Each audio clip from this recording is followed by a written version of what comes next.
Are some heroes forever doomed to linger in the shadows? Maybe there are. Maybe some heroes were just never meant to be the popular kid. The Soldier 76 of the DPS role, the Mercy of the healers, or the, well, everything but Winston right now of the tanks. And maybe that's okay. Let's talk about the lost heroes of Overwatch. The low win rate, low pick rate, and all-around hipsters of the roster. Why they might just be so goddamn unpopular. The first ugly duckling under inspection can only be Sombra. Sombra was an insanely hyped up hero, really only matched on this front by Doomfist. And oddly enough, that is another hero that kinda fell by the wayside. In spite of numerous nerfs and buffs and tweaks, Sombra has consistently ranked in the bottom 5 heroes in terms of popularity and pick rate. Now how could this have happened? And to a hero whom it seemed the majority of the player base had declared their waifu the very same day she crashed BlizzCon.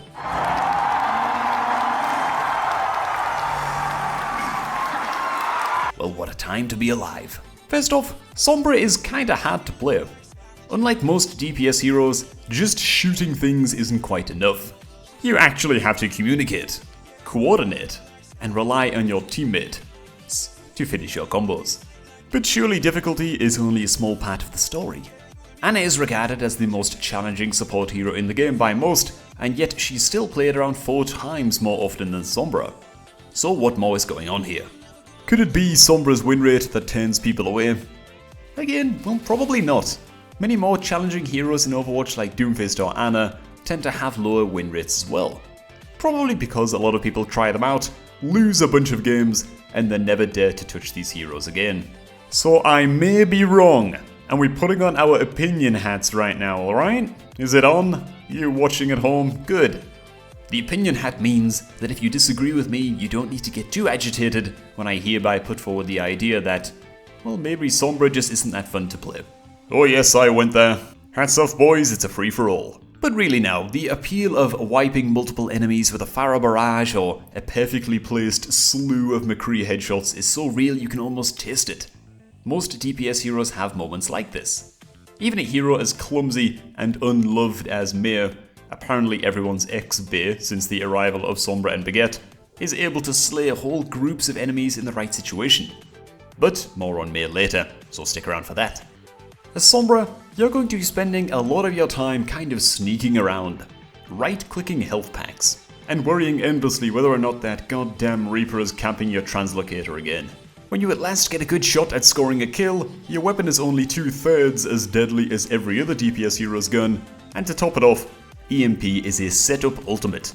It's never going to bag you a sextuple kill, and very rarely will it net you play of the game, even when it clearly deserves it. Now before you Sombra loyalists tear me apart, keep your hats on, like Sombra here. All I'm saying is that Sombra has a very, well, let's call it unique playstyle. Something very similar to a support, and something similar to a DPS, with a little extra something thrown in there that, well, I can't quite describe. She is an enigma in the hero pool. Actually quite similar to Symmetra in that way, with a high focus on enabling her teammates to do cool things, and strategy over mechanical skills. Sombra fills a very specific niche in the hero pool, and I feel if she were to be overly buffed and become super common in the meta, it would almost ruin part of what makes Sombra awesome. And that is the experience of being on the team of a really good Sombra player. A Sombra expert. Well, at least as much of an expert as you can be at plat, but you know what I mean. What do you think about Sombra? Nerf, buff, or leave her like she is? Before unveiling our final lost hero, who could it be? We have Mei. Now Mei is definitely an oddball. Just like Sombra, her playstyle is very unique. So much so that she's also a niche hero that most people never play. But those that do play Mei are super committed and enjoy it very much, apparently. But is Mei too weak? Does she need some help? Well, given the huge uprising of Reinhardt in the meta, and Mei being an incredible Reinhardt counter, you'd think that this would have been the Ice Queen's time to shine. But that didn't seem to happen. Equipping my opinion hat real quick, Mei's left click is kinda garbage, in that good opponents will very rarely let you get close enough to freeze them in competitive games, so maybe it should be redesigned. The problem with this is, and correct me if I'm wrong, all of you Mei lovers out there, that freezing enemies using the hello emote, then sadistically dispatching them with a right click is one of the most fun things about Mei, especially for the population of psychopaths who main this hero. To change the endothermic blaster would just remove the cruelty, malice, and will to dominate all life that make Mei who she is. Thanks, Galadriel. And other than that, not too much to say about Mei. That honestly isn't quite obvious. This brings us to our final lost hero. Underplayed but for a couple of maps, and unloved by all. This hero is... well, it's Bastian. I mean, of course it's Bastian. So who actually likes playing Bastian? Can we get a show of hands in the comments real quick? Right, one person, maybe two more who are a bit too shy to admit it, okay. Why? His ultimate has the clunkiest activation time in the world. You have to not move in order to deal good damage, and half of the time all you can see is Reinhardt's ass in your face. But I think the real issue with Bastian is that he is niche to the extreme. Not only is his playstyle an acquired taste, but he is also only a good pick in very specific scenarios. For example, when attacking on Junkertown.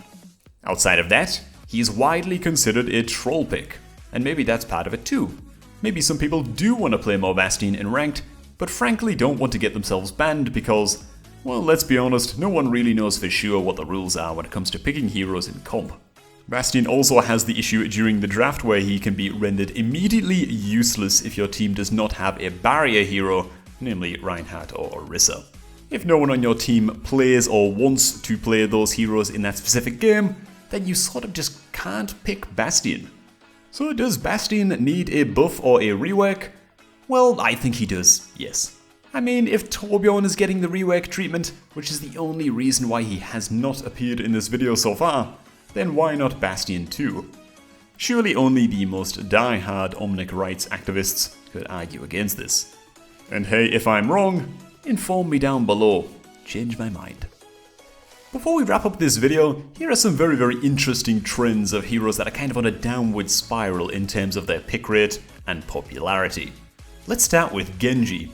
How the hell did this happen? Well, we all know how it happened.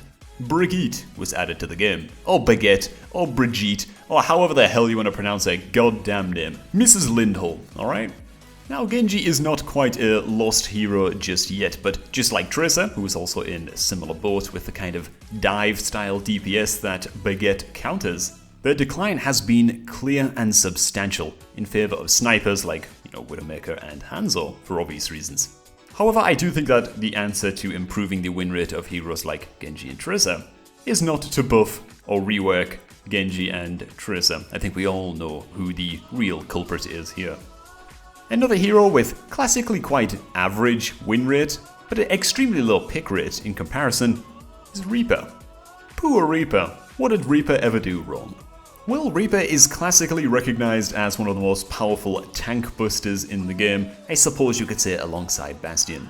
And that would be great except for the fact that once again, Mrs. Lindholm Baguette exists. So while Reinhardt and Zarya are extremely prevalent in the meta, simply pushing in on enemy tanks and going for crazy flanks and dropping down on the Reinhardt and really getting up in the face of the enemy tanks isn't so much an option anymore. Unless you want to get shield bashed and immediately blown up. In fact, in creating this video and studying the stats a little bit, Brigitte is pretty goddamn oppressive on the meta. She can even stack up pretty well against poor Doomfist, who is one of the other least played heroes in the game, but the reasoning behind this one is kind of obvious. It's easier to learn to play the grand piano than learn to play Doomfist at a top level. But that will do for now. Which of these heroes do you play the most, and have you felt the oppression from Brigitte in the current meta? What about Bastian? What about Sombra? Do they need reworks? Do they need buffs? Do they need tweaks? Let us know what you think down below as well. If you enjoyed this video, by all means, you are cordially invited to subscribe to the channel via the button presented on screen right now. This will help ensure that you don't miss any future videos, and there's going to be a lot more to come. So thanks for watching, guys. Have a great day now. And I'm going to catch all of you guys in the next video.